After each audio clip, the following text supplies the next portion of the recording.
días amigos, bienvenidos. El día de hoy nos encontramos en el Tecozán Calvillo, sin duda uno de los mejores lugares en toda la región, ya que aquí podemos encontrar pinturas rupestres de algunos otros vestigios de nuestros antepasados, cascadas, manantiales, estos arroyos y una impresionante cañada. Referente a las pinturas rupestres, el día de hoy tenemos un invitado muy especial, un experto en la materia. Él es el historiador graduado de la UA con especialidad en estudios mesoamericanos de la Autónoma. Él es el maestro Mario Palacios. Mario, muchas gracias por aceptar la invitación. No, al contrario, es un placer siempre venir a este tipo de lugares porque realmente estamos ante un conjunto rupestre excepcional. Debo decir lo que es regionalmente. Vamos a hablar todo el estado de Aguascalientes, el sur de Zacatecas y todos los altos de Jalisco, el conjunto rupestre más significativo y más completo y complejo que puede existir en esta región, porque ante nosotros tenemos pues, una serie de motivos que hablan de una tradición histórica de pintar de miles de años, y eso es lo que hace realmente espectacular a este sitio. Muchas gracias. Pues varias personas ya las conocemos, las contemplamos y admiramos estas figuras que suponemos que son de diferentes etapas. Así que por favor Mario, danos un poco más de detalle. Entonces nos encontramos principalmente en una formación rocosa que se le llama abrigo rocoso. No es tanto una cueva o una covacha, sino eso es un abrigo rocoso por su formación y su línea de goteo, que es amplia pero muy cerca. Una serie de pintores rupestres que hablan de principalmente 4 etapas pictográficas. Las más antiguas son las que están en color negro. Posteriormente siguen las tonalidades de rojo, que va al anaranjado, al rojo, son las mentadas ocre. Las llamadas ocre. Y luego siguen las de color blanco, que tengo aquí a mis espaldas. Y por último las de color amarillo, que ya corresponden a otra época ya también más posterior. Y bueno, y generalmente se maneja en los estudios de arte rupestre o de pintor rupestre el tipo de figuras que hay aquí. Tenemos representados figuras antropomorfas, tanto femeninas como masculinas. Tenemos también figuras posiblemente antroposomorfas, es decir, una combinación entre algún animal o algún elemento de la naturaleza con el ser humano, y también motivos que llamamos geométrico abstractos, que estos representan figuras ya sea algún templo, alguna cuenta calendárica. ¿Nos puedes mencionar más o menos de qué edad son estas pinturas? Saber la temporalidad de unas pinturas rupestres es con dos formas, hay 2 formas nada más. La primera es estudios comparativos de sitios que han sido fechados por radiocarbono, tanto de la pintura como del material arqueológico asociado. Y la segunda es precisamente hacer ya estudios propiamente de los pigmentos para identificar componentes con los que fueron elaborados, para también saber a qué época pertenecen. Entonces, las más antiguas posiblemente corresponda entre los años 200, 300 de nuestra era. Después pasa un periodo a lo mejor de unos 100, 200 años, y luego aparecen las pinturas de color, las de tonalidad rojo, que son del periodo epiclásico, que va más o menos del 400 al 800 de nuestra era. Es la mayor época pues vamos a llamar de apogeo de este lugar. Y luego tenemos a las posclásicas, a las pinturas de periodo posclásico, que posiblemente sean del 1000 al 1500 al momento del contacto. Posiblemente tengan esa temporalidad de estas pinturas, las de color blanco. Y las amarillas, sin duda alguna, son coloniales, que van de 1500, de 1600 a 1700 aproximadamente. Y eso lo podemos identificar por el tipo de cruz y el tipo de rúbrica que tenemos. Pues tienen una elaboración de muchos años, de muchos siglos, y por supuesto esto indica también diferentes materiales para su elaboración. Por ejemplo, el color negro sí es una especie de pigmento, de pintura, desde luego, pero su base principal pues, posiblemente sea el carbón, algún tipo de material carbonizado para poder tener esa tonalidad. Respecto a las rojas, pues tenemos que son minerales, en este caso dióxidos de hierro, que también en el área geológica se le llama hematita. Es un tipo de roca que da precisamente esta tonalidad y que sirve como base de un pigmento con otro aglutinante para que pudieran quedar impresas. ¿Sabes qué cultura, qué tribu, qué personas hicieron este trabajo? Pues mira, aquí es de lo más interesante por la cantidad de pinturas que tenemos y sus colores, así como sus etapas pictóricas. En el caso de las negras y las rojas, podemos ubicarlas con dos culturas prehispánicas características. La primera puede ser toda la tradición de la cultura chalchihuites y por otro lado también lo que se le llama las culturas prechichimecas. En el caso de las blancas, que son las más interesantes dada su carga simbólica, quiero proponer que sí sean chichimecas, pero con algún tipo de influencia de alguna otra región y que de algún grupo, ya sea el Cascán, el Huachichil, el Tecuexe, las hayan elaborado. Referente a los colores, ¿son acorde a algún mensaje que se quería transmitir o más bien dependió de los materiales con los que contaban? Bueno, desde luego todas las pinturas, desde el palito más chiquito hasta el símbolo más grande, por supuesto tienen un significado. Los indígenas de la época mesoamericana tenían una carga simbólica enorme hacia cualquier objeto que hacían, que pintaban. Entonces, estas pinturas, pues en el caso de las rojas y de las negras, podemos estar hablando también de fenómenos relacionados a su entorno. ¿Qué quiere decir con esto? Que también las pinturas rojas muchas veces son marcadores territoriales. También por los motivos que tenemos, como la figura que tiene unas líneas arriba de su cabeza, o los que están en posiciones de antroposomorfos, como los que están justo abajo de la cruz. Eso sí habla ya de cuestiones de un pensamiento histórico. Es decir, que están contando una historia, no necesariamente de un ritual o de una escena de caza, sino están contando una historia que tiene que pasar de generación en generación para que no se pierda precisamente ese episodio histórico. ¿Puedes indicarnos qué representan estas figuras? Bueno, si tomamos en cuenta que estamos hablando de unas pinturas, vamos a llamar del grupo Cascán, del grupo Chichimecas, con alguna combinación o influencia otomí o de otro grupo ya más del centro de Mesoamérica, pues tenemos aquí el símbolo de la serpiente cornuda, que es un símbolo muy mesoamericano, que representa pues posiblemente una deidad. Entonces, si estamos hablando de una peregrinación aquí, este símbolo es clave en esta escena, porque a lo mejor están hablando de esa llegada del culto a la serpiente cornuda a estas regiones.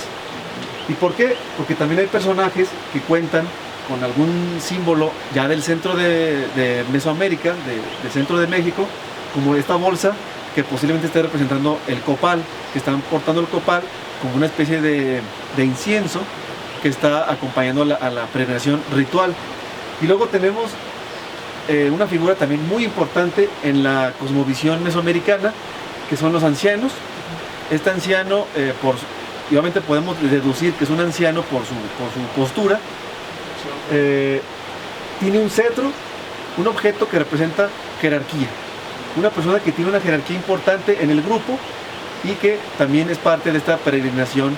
Esta figura que es sumamente interesante y aparecen también en diferentes regiones, sobre todo el estado de Hidalgo, que posiblemente estén hablando de la destrucción de un templo o alguna festividad donde ese objeto es parte de esa ceremonia. Posiblemente esté representando también alguna especie de ritual asociado a todo lo que está ocurriendo en esta escena.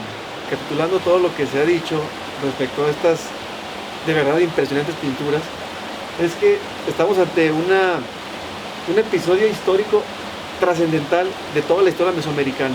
Tenemos el periodo preclásico, tardío, tenemos el periodo clásico de toda Mesoamérica y el periodo posclásico, es decir, En un solo conjunto de pinturas tenemos las 3 épocas más importantes de la historia de Mesoamérica. Eso es excepcional, lo ves en muy pocos sitios y lo tenemos aquí en Aguascalientes. Y todavía encima de eso tenemos el momento más dramático de toda la historia de México, que es el contacto, la conquista. Aquí lo tenemos representado también en pintor rupestre, algo que también es sumamente extraño verlo, porque las pinturas rupestres que sí se han encontrado coloniales ya son muy posteriores a la conquista. Es decir, cuando ya estaba el virreinato establecido, esta está representando el momento justo del contacto, el momento en el que están con la evangelización de los grupos indígenas de esta región. Entonces, eso es lo que hace sin duda más excepcional y más espectacular este sitio.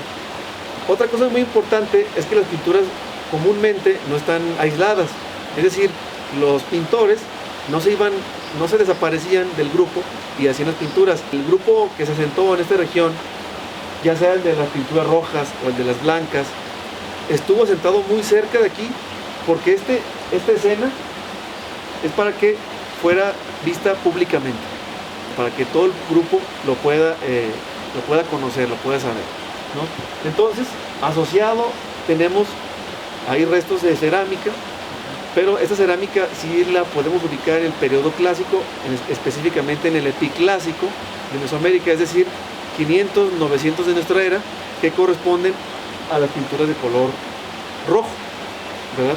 También tenemos lítica, material lítico, que es las puntas de flecha, los morteros, etcétera, toda la herramienta lítica, que esa sí puede estar desde la época de las pinturas negras hasta las blancas, ¿verdad? Porque la lítica es muy amplia en su uso. Y en cuanto a asentamientos, pues no se han hecho estudios todavía más sistemáticos, más minuciosos, pero seguramente van a aparecer aquí los restos de aquel asentamiento. Sobre todo yo quiero pensar del epiclásico, de las pinturas rojas. Aquí muy cerca debió haber estado el asentamiento prehispánico, donde vivieron, porque en todo Aguascalientes tenemos aproximadamente 12, 13 sitios con pinturas en color rojo, y todas tienen elementos arquitectónicos, es decir, construcciones que hablan de que el poblado estaba muy cerca, muy próximo a las pinturas. En estas condiciones, ¿cuánto tiempo se estiman que puedan durar estas pinturas si no se toman acciones para preservarlas? Han logrado permanecer al paso del tiempo, pero vamos a hablar en los últimos 30, 20 años, se han deteriorado terriblemente por las acciones que nosotros actualmente hemos hecho. Y una de esas acciones es que la gente cuando viene, pues les arroja agua, les arroja cerveza, porque me tocó ver, y eso, por supuesto, acelera el deterioro de las pinturas rupestres. Y por supuesto también cuando toman las fotografías, el flash también arroja una película que deteriora la pintura rupestre. Estas ya serían como recomendaciones que podemos hacer para evitar el daño, ¿verdad? Pues sí, la principal recomendación es no hacer absolutamente nada, únicamente observarlas a una distancia, pues un poco, porque también la misma saliva del ser humano puede afectar el mismo tacto. Nuestra grasa es malísima, es muy dañina, y que de alguna forma las autoridades, tanto municipales aquí de Calvillo como ejidales, estatales o incluso también las estatales o hasta las federales, se pusieran de acuerdo y se generaron custodios que estuvieran aquí pues la mayor parte del tiempo y estuvieran protegiéndolas, que se les instruya en cómo cuidarlas, en cómo detener a la gente para que ellos pues sean los principales, hasta los mismos pobladores que estén interesados, como pasa en el Ocote. En el Ocote ocurre que hay grupos de personas que se organizan y sí van a cuidar las pinturas, y lo hacen sin ninguna retribución económica, porque ya sienten un arraigo hacia las pinturas. Entonces también sería muy importante que se le fomente a la gente el valor estético, histórico, arqueológico que tiene este lugar, porque de verdad es extraordinario regionalmente, ¿verdad? ¿Sabes si hay algún proyecto, planes para hacer algún tipo de restauración? Lamentablemente no hay un solo proyecto en este momento para el estudio, para la conservación del Tepoztlán. Se han hecho estudios de conservación, se han hecho estudios de arqueología de superficie, pero solamente son para registro, no son todavía propiamente para intervenir en el sitio. Existe en México un programa muy famoso ya a nivel nacional que se llama Programa Nacional de Conservación de Manifestaciones Gráfico-Rupestres, y la líder, Sandra Cruz, ha querido ya, está muy interesada en la conservación de este sitio, pero una vez que termine el OCOT, un proyecto ya a mediano o largo plazo para la conservación de las pinturas del Tepoztlán. ¿Quién sería el responsable, según la institución pública, gubernamental, Melina, de proteger estas pinturas? Bueno, el principal responsable tiene que ser desde luego el INAH.